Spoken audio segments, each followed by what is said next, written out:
जातवेदसे सुनवामसो ममरातीयतु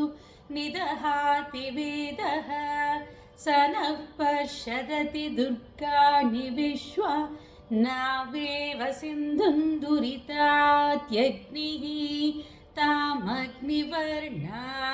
तपसा ज्वलन्ते वैरोचनीं कर्मफलेषु जुष्टाम्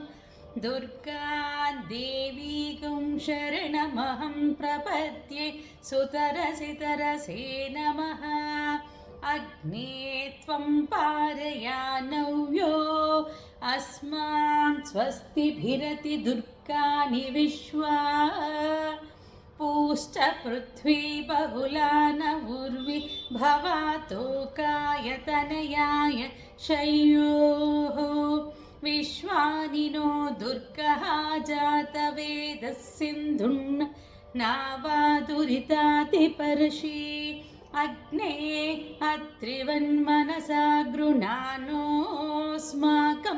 बोध्यवितातनूनां पृतनाजितगं सहमानमुग्रमग्निगुं हुवेम परमात्सदस्तात् स नः पश्यदति दुर्गाणि विश्वा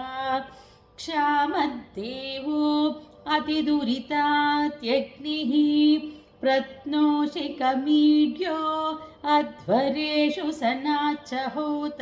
नव्यश्च सत्सि स्वाचाग्ने तनुवं पिप्रयस्व स्मभ्यं च सौभगमायजस्व गोभिर्जुष्टमयुजो निषिक्तं तवेन्द्र विष्णोरनुसञ्चरेम नाकस्य पृष्ठमपि संवसानो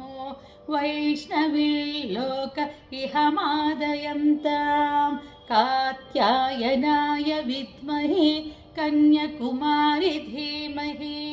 तन्नो दुर्गिः प्रचोदयात्। ॐ